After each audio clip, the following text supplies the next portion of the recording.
Hey, dude, just in a video here to talk about in the newspapers. An bleichen wat called an Richard sé an shake no eight no octodon an foot tomorrow an Ganaratu Zed a hector an Lucirock an spretti an Geacher agus an folio motto Cotia by rectular agus an spushy away and frictula a gone. Basically, youth are taking on a drug for anxiety and depression according to the newspaper. There's nothing that will ever cure with a drug. Nothing. Nothing will ever cure. It's just something wrong. The misperception is in the inserto and the inferto there, the infillo. If people don't realise that this life is real and that they are currently existing, it might be a bit of an anxiety attack with that, or a corporisation saying this person did that to me, that person did that to me, this person did that to me, or it might be a shock and awe saying, wow, or even just look around and say deeply enough that, yes, I am alive. And I know life, I'm in an institution last year, so I know life can be tough. But there's no drug that'll ever cure things that are deeply needed inside. The only resource we have to tend to those places is our own soul matters, our own soul needs.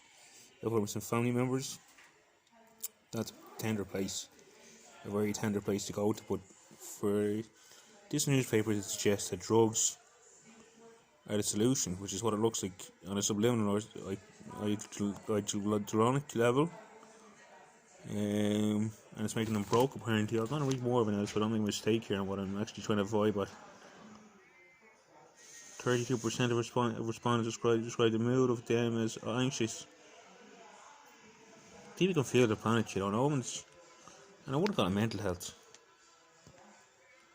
I just got a health, not even health, that's just what is. And that's why knowing where we come from, knowing thyself is so important. It's about learning, it's about education, it's about filling and holding in. When we feel lost, we feel missed, and we misguided. And it's not that we feel missed in the sense necessary that somebody might miss us. It could be a real occurrence, but it's more so that we miss the sensation of being alive and being happy. And to cut our language away, meditation is the best policy, I found, for dealing with my issues. Even though it's tough and I'm gone blinded inside for some reason because I have to go on with the master. He's a tough man to go by, Prema Maharaji, but he does show a lot and do a lot. I don't know why I'm blinded yet or when it'll heal. In fact, today I did heal. My father went and broke it again. He put his hands into a bin, but I felt like he was scrambling through my head, as if spiritually just wrangled down in there and grabbed the bin, and then blinded me again. So I've been blind for 10 years since I had an incident like I talked about in Jervis Street where the foreign monarchs were over, and I felt spelted by them. It's gone in recent days, alright. But to say, I don't know who's seeing these kind of things either. I just feel it's the wrong type of fear for the future. Fear is on your worry as well. You can only be dealt with in the moment. But you have to learn to be like a moth on a flame. You can decipher things, the best policy. To be ready and able, to be capable, and to cope with anything. And that's why I like put you through a lot. That's why there's really no point in me doing this at all, but all the reasons in the world at the same time, and I hope people aren't going through suffering. I'm having an alright day today. I have an opportunity to go home tomorrow with the Tribune. If it doesn't go well, I'm until June apparently, which they've predicted me going up to a rehab clinic when I don't drink or take drugs, and that's an ingenuity and an ingenuitive factor. I also understand for some strange reason I'm locked in the Newbridge prison with the guards only left a little bit of light in the time, because I got caught with 2 ounces of herb when I was about 18 or 19 years of age, 18 maybe, and they couldn't verdict me legally so or obliged me so, but they have done me in other forms, so the light has been hitting me for years. They're not far away from it in that sense, where they opened up for a little bit because they didn't show gratitude, apparently they had to close it. And I instantly questioned, what do you mean gratitude? You can't force gratitude out of someone when they do put you hurt. And if anyone's watching this, they can relate to this video. I'm talking about you need drugs, like mood stabilizers or Xanadin or whatever the shit they talk about to make money off nothing basically, which is just ideas of conceptualization, which they feed through this habitual process.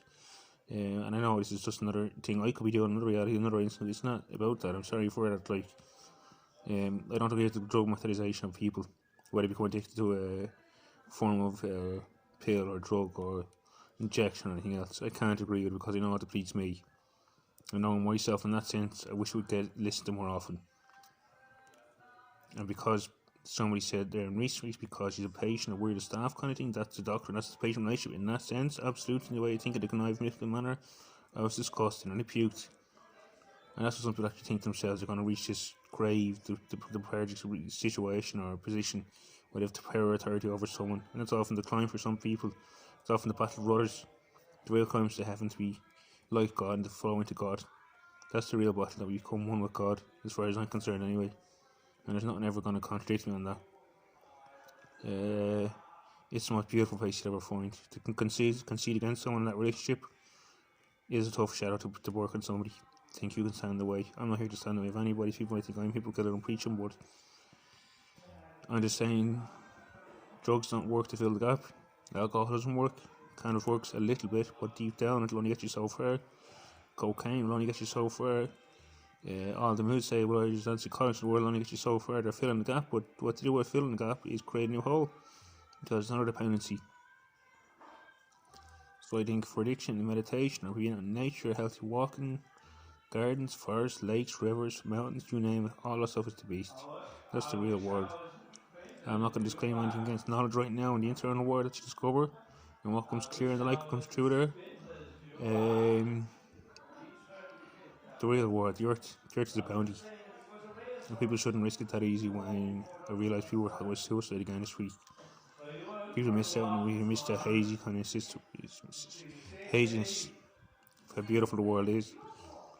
And sometimes we need people contact because we're social. Sometimes the ultimate connection can only be found inside, and that's a real occurrence. Sometimes, I would say all the time, the only connection to real life is what you find inside. When our reverberation, the heartbeat of God will be found inside you. That rhythm, knowing that there's something or somebody beautiful present around you.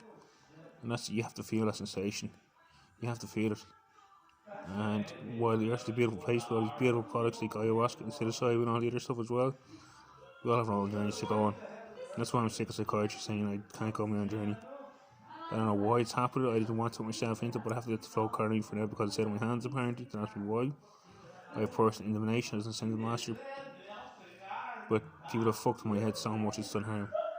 I wouldn't say it as an excuse for anyone to hang on to, like I might be perceiving right now, to hang on to me in the hospital even further, but the only place I would heal is the gym. I would get on my own 2 feet again.